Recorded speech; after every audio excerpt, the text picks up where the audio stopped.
informasi yang saya peroleh itu terkait dengan tanda tangan. Saya punya tanda tangan yang dipalsukan oleh salah seorang oknum, diduga salah seorang oknum anggota DPRD Kabupaten Alor Dapil 3. Itu saya pastikan bahwa teman-teman DPR yang terhormat yang dipilih sekarang ini, yang saya tahu resmi melakukan kegiatan di wilayah selama saya menjadi PLT Camat itu hanya 3, baru 3 kali.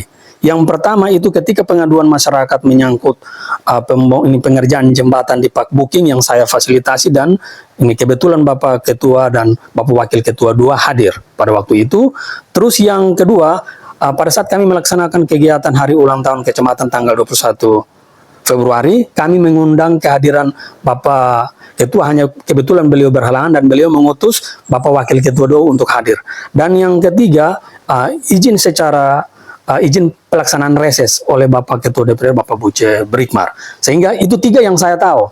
Dan dokumen administrasinya itu saya tanda tangan. Selebih dari itu yang ada beredar dan Bapak dengar, saya tidak tahu sama sekali.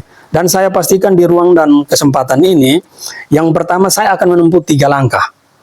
Sebagai pemerintah itu ada 2, karena ada keterlibatan aparatur pemerintah di sini, dalam hal ini di Sekwan dan juga di tempat saya, maka kode etik sebagai seorang aparatur sipil negara itu akan kami ambil langkah, dan khusus yang ada di DPR, saya akan bersurat ke Sekwan, surat resmi sebagai pemerintah.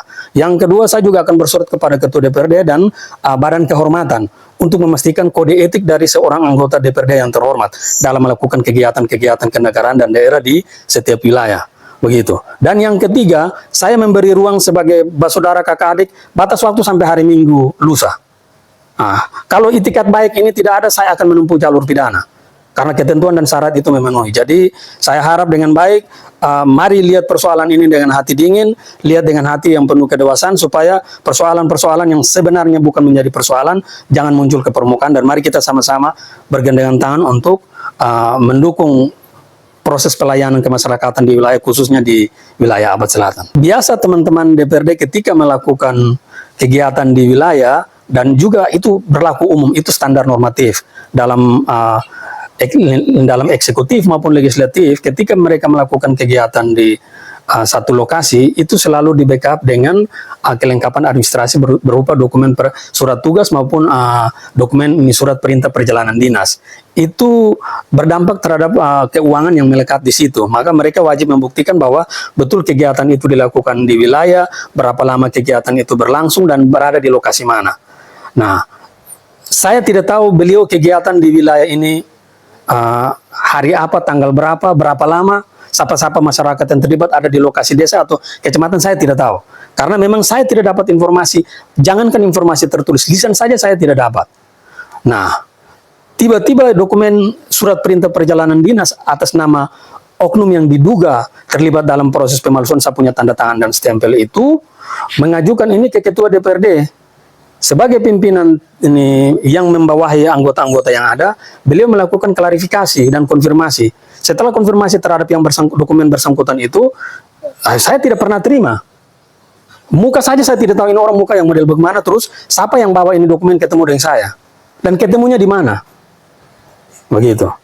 Sehingga saya menganggap bahwa ini sangat berbahaya, karena setiap anggota DPRD itu adalah citra dari masyarakat wilayah yang dia wakili. Jangan sampai orang kasih naik stempel mengecap bahwa kami orang masyarakat Abad Selatan, ini tipikalnya model begini semua. Dan banyak hal-hal lain yang menjadi ikutan dari proses ini berlangsung. Untuk itu, saya tetap mengambil langkah tegas terhadap pelanggaran ini. Tuntutan saya, ini ada 3 unsur yang melekat di sini. Yang pertama, diduga pelaku pelanggaran yang anggota DPRD ini, dia melanggar, dia punya kode etik sebagai seorang anggota DPRD. Terus yang kedua, di situ ada dokumen pemerintah berupa SPPD. Nah, sebagai aparatur kita tidak boleh. Saya tidak melarang untuk siapa yang menandatangani. Intinya informasi itu sampai di saya bisa memandatkan ini. Ini tidak sampai, anehnya mengaku ada di wilayah, tidak pernah ketemu saya, tapi tanda tangan saya muncul. Nah, itu pemalsuan dan itu pidana. Terus yang ketiga, secara syarat ketentuan memenuhi unsur pidana, maka saya bisa saja lanjut ke unsur pidana, tapi di sini saya kasih ruang.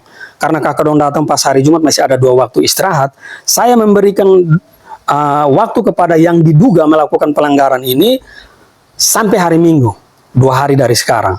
Kalau hari Minggu itu yang bersangkutan tidak memiliki itikat baik untuk mengakui perbuatannya dan juga bentuk pelanggaran yang sudah dilakukan, saya akan lapor ke pihak kepolisian supaya ini diproses secara pidana.